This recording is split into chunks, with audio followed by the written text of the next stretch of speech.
PD Beats here from Pop Turn, speaking to Maxwell Acee Donovan about part 2 and part 3 of that 90s show, streaming now worldwide on Netflix. Always a pleasure seeing you, man. Welcome back to the show. Thank you so much. Right back at you. It's good to see you. You know, it's so crazy because, man, like, I feel like every season gets bigger for Nate, right? Like, I agree. No, totally. Every time I keep reading these scripts, I'm like, he just gets more and more like crazy stuff to do. They had me on the roof of the van at one point this year. It was great. It is so crazy. What is it like reading the combination of heart and goofiness of Nate? Because I feel like it's split down the middle. That's like one of my favorite things about that character. Thank you. Yeah, no, they do such a great job of nuancing. I mean, every character they give a lot to do, but I feel especially lucky with Nate because there are these moments where he can just be huge and like he's bursting into a room and throwing umbrellas, and then he also has these really sensitive moments. I think what's so nice about reading those moments is even in like the first drafts of the script, you really get to find those peaks and valleys as an actor. It's so much fun because it's like, okay, I get to come into the scene at this level and leave it on a completely different note. And it's just, there's so many little like areas to jump around in there. It's a ton of fun. Absolutely. Props to the writers. Can you talk a little bit more about what you just mentioned, right? Like you read these scripts, you're like, wow, like Nate's got a lot of stuff this year, right? Like, you know what I mean? I mean, spoiler alert. I mean, the episodes are out, so I'll put spoiler. But it's like, you know, Nate and Nikki, they break up. You know, they might or might not get back together. You know what I mean? Who knows? People have to watch part 3, right? I mean, you know, Maxwell might. Yeah, Nate. Oh my God, you're Maxwell. Nate is the character. Well, honestly, I respond to both. There's truly a interaction and interest in, you know, Betsy Kelso. Like, there's a lot kind of happening. So, what's it like, kind of reading that, but then actually going and like filming it specifically on like the soundstage? Yeah. Oh, it's such a fun process because it differs so much from like the classic shooting schedule of like single cam where you're shooting every single day and rehearsing right before you shoot the scene. With the way that we do the like sitcom multicam thing is the first 3 days of the week are rehearsals and you get a new draft of the script every day. And actually there's been a couple instances where there have been entire plot lines that have changed. I know in the first or the part 2 of this season oh gosh, I'm getting all messed up. Part 2, when Jay and Nate have the whole Roadhouse bit, that was born halfway through the week because someone was like, hey, wait, what if, because they already had us paired together, they're like, what if they are obsessed with Roadhouse? And we were like, oh my gosh, we love it. So it's so much fun getting to sort of play around with it on the first few days and really get to find the rhythm that works for the character and what, you know, each episode is going to end up looking like. And then we marathon shoot on Thursday and Friday, and that's always a blast. Absolutely. You know, part 3 is out now, and all I can think of is the strummy strum strum song. I'm glad it got stuck in your head. That was the goal. It's been stuck in my head for like 6 months. So was that scripted, or did you come up with that song? You know, it was scripted that there was just like, they just said strummy strum and Greg, the showrunner, and we were like, we need to find like a really catchy melody. And he's a drummer. So he was like, all right, I'll figure something out. And then he brings that to me and I'm like, this is golden. We had so much to do it. And we did like 4 or 5 takes of that circle where we were just all screaming it. Mm-hmm. So much fun. What were your favorite interactions this season? Like for part 2 and part 3, I know for you it feels all like one thing because but like there's the Nate Gwen kind of interactions, there's the Nate Nikki interactions, there's the Nate Jay interactions. Is there one of those 3 you like the most and like seeing kind of from script to screen? Like I'm curious about that, or is that kind of hard? Man. That's a tough question. I mean, there are things I love about each of those character relationships, and I feel so lucky getting to work with everyone. I think I got this season, I got to have a storyline with pretty much everybody in the cast, which is incredible. But I do really love the bro stuff with Nate and Jay is always classic. And it's so much fun to shoot because we're just goofing around and then that's like what ends up on screen.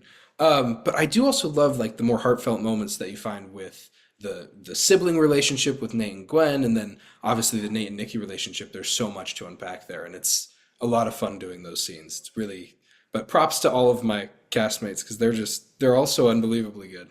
Is it still a weird feeling when it's like, because we talked about this last time we were on the show too, because it's really cool, right? Because it's like you're all in a unique situation from an acting storyteller perspective because you're on that 90s show and you're part of that like that 70s show universe. So like you know what to expect, and at the same time you don't know what to expect because like old characters show up, but you're all new characters. Do you still think about that? Because I feel like that's absolutely a cool, crazy thing. I pinch myself every week because I'll like be reading the first draft of the script on a Friday night, and it'll be like guest starring Seth Green, and I'm like, what? Oh my gosh!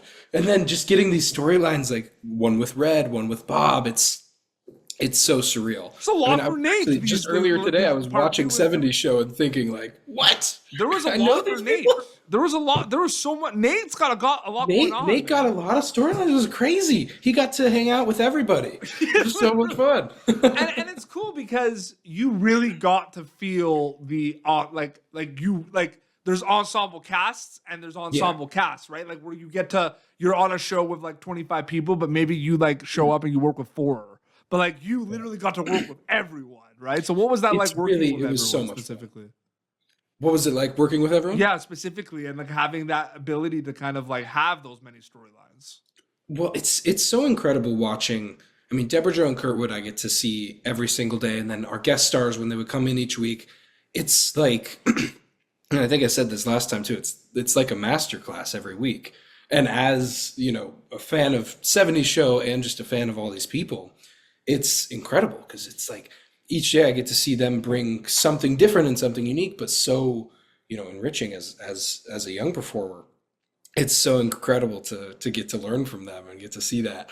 But it's also just totally surreal when I'm like standing there on a Friday night and I'm kind of in the scene and then they yell cut and I look over and I'm like, that's Bob Pinciotti. I'm in a scene with him. That's crazy.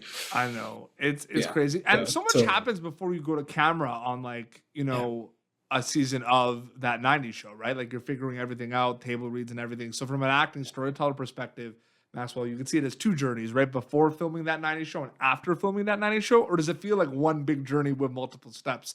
I'm curious about that. Ooh. Oh man, that's a tough one. I think it's a bit of both. I'd say it more is like, it feels like one big journey because each week is sort of its own little like experience and little journey. And it's been a lot of fun overall being like looking at, when we started in season 1 versus where we're at now at the end of season 2. And it's like, there's just been so many great experiences week in and week out. And I feel like I have to categorize each one into its own thing. So that's a tough one. I asked you in the beginning of this interview the balance between the heart and the goofiness of Nate Runk. My next question specifically is another balance where there's these like pop culture references that don't go away in that 90s show, right? But then there's also kind of like, and the comedy component of it. Like I'm not even talking about the relationships and the heart. I'm talking about like I watch it, I laugh out loud, but there's so many like pop culture references all the time, right? Oh, so it's like, what's that like looking at that balance? Like the comedy, like the sitcom, but also like tons of references, like every season. It's so much fun. I mean, I get to look up so many things each week, and I thank God for Google because otherwise I might not know half of these references. They'll write in these references, and then Debra, Jo, and Kurtwood will improv stuff. And like I remember, I think it's part 1 they talk, or part 2. Oh my gosh, they are all blending. Part 1, part 2, part 3. He's like, we're gonna miss Peter Jennings, and that was improv on the spot, and everyone just cracked up because it's like, it's just so accurate to like you'd be missing Peter Jennings at 6. But it's been really interesting getting to kind of dive behind the scenes and just within each set, there's so many pop culture references. And then each episode, there's either like a fantasy or some sort of, nod or reference. And for the most part, I feel like I've been, up on it. And especially like we had the Pulp Fiction fantasy, which that's one of my favorite movies of all time. So I wore my Pulp Fiction shirt to set every day that week for good luck. And then there are some that I'm like, I get to experience for the first time. It's a lot of fun. Oh, absolutely. And kind of last question before we wrap up here. I mean, you've done it 3 times now, right? Like there's been 3 parts of that 90s show. So like, you play the waiting game. Oh my God, trailer comes out. Then boom, the world sees it. You were on Disney Channel, so I guess you saw a little bit of that global kind of ability of like, wow, everyone sees it. Was it still kind of mind-blowing after even part 3 to see like, boom, it's like out of my hands now to the world? Like, what was that like, the global Netflix kind of factor for you? Oh, absolutely. I'm having trouble wrapping my mind around it. 'Cause I heard that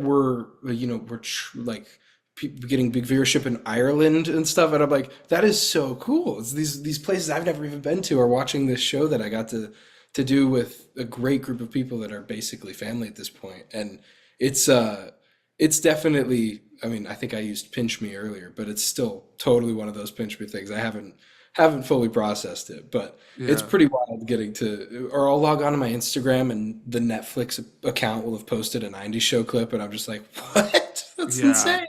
Man, I just realized that the last time we spoke, there's been like, it didn't make the episode because like, but like, I don't know if you remember, you might not remember this a while ago, but like you had a Gabby and Citables like prop behind you. It was like a mask thing. I did. It was Old Man Wesley. And I thought it was like from Mrs. Doubtfire. Do you remember that? Yeah, I do.